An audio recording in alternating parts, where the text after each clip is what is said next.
Assalamualaikum warahmatullahi wabarakatuh. Selamat datang di Tenda Misteri.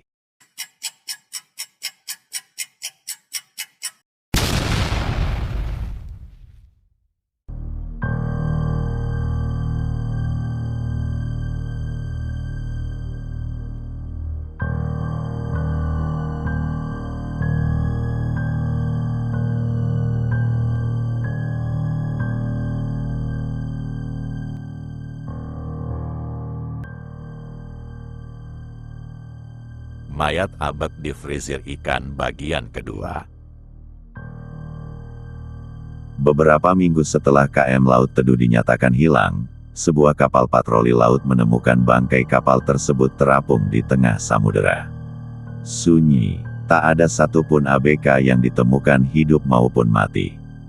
Namun di dalam ruang kemudi, petugas menemukan satu buah kamera video rusak dan buku log kapal milik Kapten Raffi. Sebagian rekamannya berhasil diselamatkan. Video memperlihatkan Kapten Raffi dan dua ABK yang tersisa, Irwan dan Dito, yang masih bertahan hidup 3 hari setelah Jafar ditemukan mati di dalam freezer. Mereka menutup freezer dengan rantai besi, berharap semua berhenti. Tapi malam harinya, suara ketukan terdengar lebih keras dan suara Andra memanggil, "Satu lagi, hanya satu lagi." Irwan mulai berhalusinasi. Ia melihat Andra duduk di atas dek sambil menatap ke langit. "Aku masih di sini," katanya dengan suara dingin. Di waktu bersamaan, Dito mengalami mimpi buruk setiap malam. Ia bermimpi berjalan ke freezer, membuka pintu, dan melihat dirinya sendiri di dalam sana. Esoknya, ia ditemukan pingsan di depan ruang pendingin. Tangannya membiru, seperti habis menyentuh es beku terlalu lama. Lampu kapal padam total, hanya suara angin dan dentingan rantai yang bergerak sendiri. Kapten Raffi memeriksa seluruh ruangan dan menemukan freezer terbuka. Tapi di dalamnya, tidak ada mayat. Hanya genangan darah dan es mencair. Jejak kaki basah menuju kabin awak. Mereka mencoba memanggil bantuan lewat radio, tapi semua frekuensi terganggu oleh suara lirih. "Satu lagi, agar seimbang." Irwan tiba-tiba menghilang. Kapten dan Dito mencarinya ke seluruh kapal, dan akhirnya menemukannya di ruang mesin, tergantung dengan tubuh membeku, dan wajahnya seperti disayat. Dito histeris, menyalahkan kapten karena tidak segera kembali ke darat. Kapten pun mengaku bahwa kapal sudah mengarah ke pelabuhan sejak hari pertama, namun kompas selalu memutar kembali ke titik awal. Kapten membaca kembali buku log Jafar. Di situ tertulis, Andra tahu rahasia kapal ini. Ia tahu bahwa ada perjanjian kotor dengan makhluk laut, dan ingin membongkar semuanya.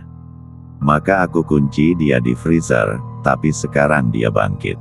Dito yang mendengar itu langsung mendorong kapten ke laut, mengira semua ini ulah sang kapten.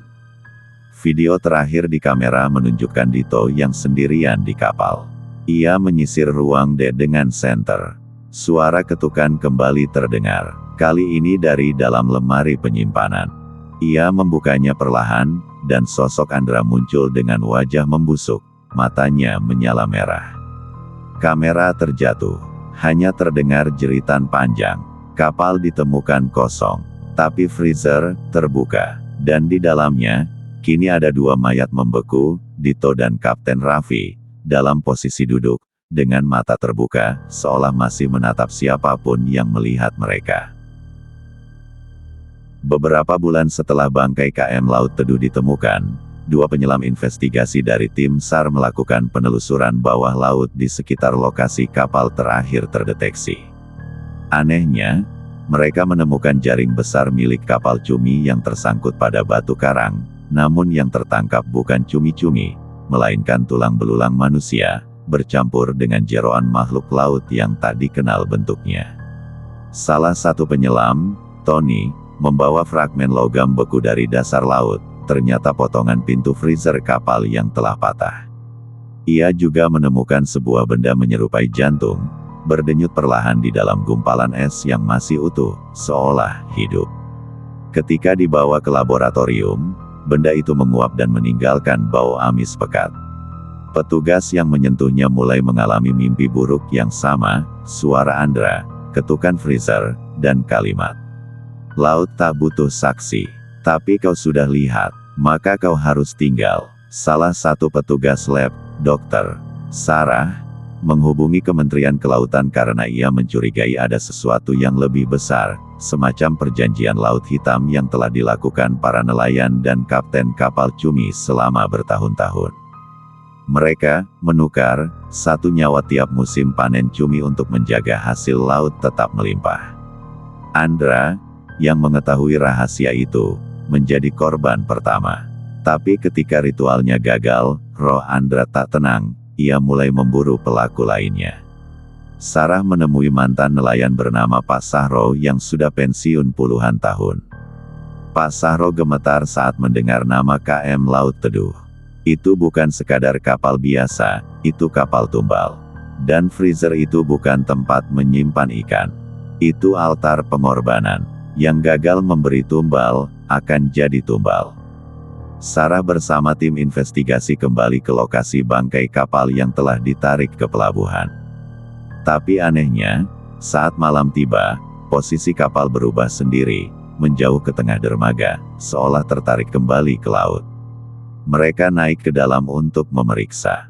Freezer kini telah menyatu dengan lambung kapal, seperti tumbuh dari dalam. Beku, lembab, dan terdengar detakan jantung yang pelan, namun jelas. Tiba-tiba, semua lampu padam. Senter Sarah menyala dan memperlihatkan satu persatu wajah awak kapal yang hilang, berdiri kaku di lorong gelap, tubuh membiru, mata melotot, wajah membeku dalam teror. Mereka tidak hidup, tapi juga tidak sepenuhnya mati. Andra muncul terakhir, wajahnya separuh membusuk, namun dengan mata tajam menyala merah. Ia tidak menyerang, ia menunjuk ke freezer. Sarah mendekat, dan di dalamnya, bukan hanya mayat, tapi cermin kabur. Saat Sarah menatapnya, ia melihat dirinya sendiri, membeku perlahan. Tangannya mulai dingin, napas memburu. Andra berbisik, kau sudah melihat, maka kau akan tinggal. Keesokan harinya, kapal ditemukan kembali. Tapi kosong. Tim investigasi hilang. Kapal dibiarkan terbengkalai di pinggir pelabuhan dan dijuluki kapal setan beku oleh warga sekitar. Siapapun yang mencoba naik, tak pernah kembali. Kadang, malam-malam tertentu, terdengar suara mesin menyala sendiri. Dan bau amis dari freezer menguar kuat. Desas-desus menyebar, setiap kali hasil tangkapan laut melimpah secara tidak wajar, pasti ada kapal yang menghilang. Karena laut telah menagih hutangnya. Dan tubuh-tubuh dingin itu, masih menunggu giliran korban berikutnya. Tamat.